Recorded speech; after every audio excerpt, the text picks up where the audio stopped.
Hi everyone, today we are going to be talking about how to use Zoom. So first, what is Zoom? Well, Zoom is what I am using right now to record this meeting. Zoom is a software that allows people to connect online when you can't or it just doesn't make sense to meet face to face.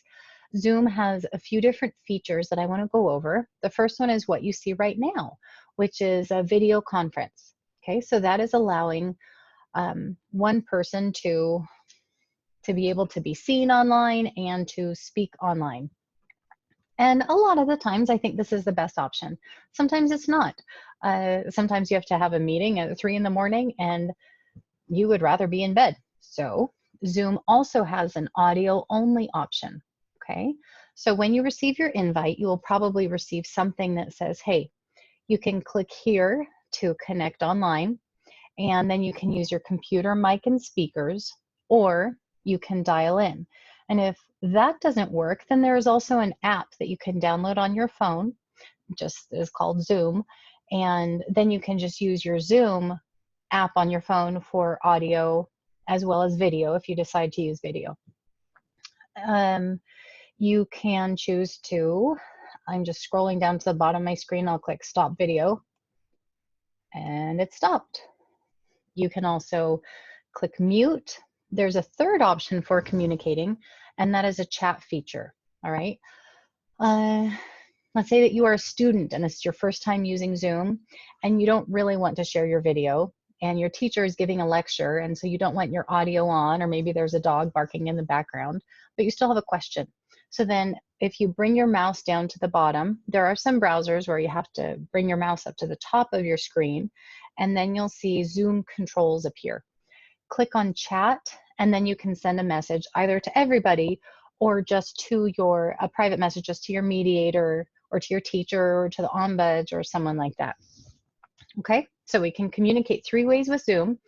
We can do video, we can do just audio, or we can do just chat. Okay, so how do you actually get set up with Zoom? I'm going to go ahead and share my screen so you can see what that looks like. So I click share, and now what you probably received was an email that looks something like this. Hello, to join our meeting, click here. And so that's what you will do. You will click on this link. If that isn't working, then of course you can always copy that link and paste it directly into your browser. And then chances are your browser will ask you to download something, especially if you haven't used Zoom before.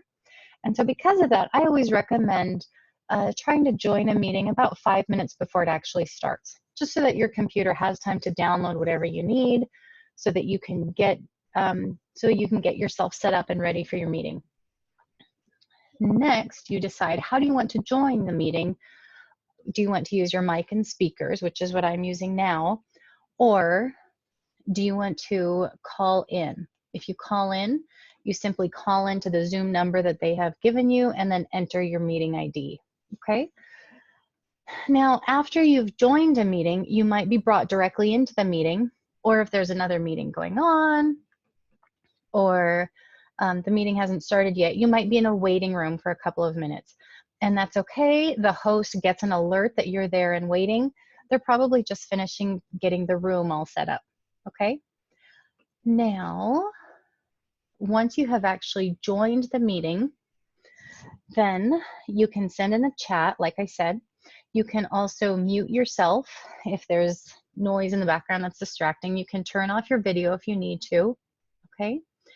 And then a couple of other things that you might be able to do is you might be able to send files via chat, okay? So if you need to send your mediator a copy of a recent agreement, or you need to send your attorney documents to prepare for a deposition, then in chat, you can just send files that way if your host has allowed that, all right?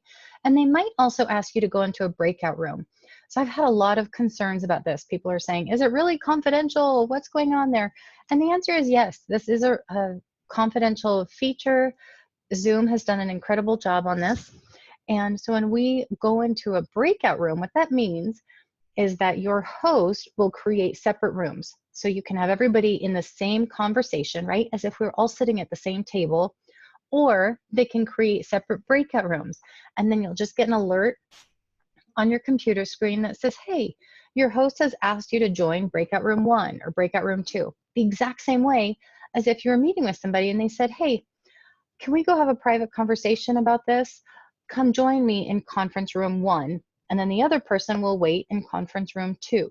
Okay, so that's what's happening, is we're just moving people to separate conference rooms so that we can have a private conversation and clarify things or review a few ideas before we all come back together. All right, and so you'll both be placed in separate breakout rooms. Your host can flip back and forth between those different rooms. Once they have all the information they need, they'll close the breakout room. What that means is you'll get an alert on your screen that just says, hey, the host is ending the breakout room in 60 seconds. So you can either say, leave room now, or in 60 seconds, you're just automatically pushed out, okay? So, so if you missed the note that you're supposed to leave the room, don't worry, you'll be automatically brought back to the main room at the right time, okay? And then when everything is done, your host will simply click end meeting. You'll get an alert that says this meeting will close in 5 seconds. And that's what happens. The meeting is done. You are able to take whatever notes you want during the meeting. Let's say you're sending notes back and forth to your mediator, your ombuds, et cetera, in the chat. Chances are you will not be able to save those notes, and that's okay, because all of that communication should be confidential anyway. Let's see, any ideas, you can have a whiteboard. Any ideas that you scratched out on the whiteboard, those would also disappear, again, because those are to remain confidential. If there are any notes that you want to keep, I recommend pulling up something like a blank Microsoft Word document and keeping those notes. As an example, if you think of something that you want to make sure to talk about at your next meeting, or if you are working on a version of the agreement and you want to send in some language for that agreement to your mediator, then you can keep those kind of notes. However, just like any confidential process, you shouldn't be keeping track of what the other person is saying or any confidential pieces of information that were brought out. Again, because even though we're online, this is still a confidential process, okay? And so even if you took those notes, you could not submit those notes later in court or during a trial, okay? So if you have any questions, please feel free to contact your host, or you can contact Zoom themselves. They have a great customer service. And I think that's it. Other than that, enjoy mediating online. It is a little bit different. It's kind of an awkward process in the beginning. So long as you have a stable surface for your laptop or your desktop or your phone to sit, so that you don't have to shuffle it all the time. That makes a bunch of background noise and it's hard for for people to focus on your face. Okay, so you want a stable video and you want good quality audio and a stable internet connection. Once you get those pieces figured out, most people find that this can actually be a great way to connect that otherwise they might not have been able to. Plus you get to do it in sweatpants, so that's fun. All right, have a great day, everyone. And again, let us know if you have any questions. Thank you.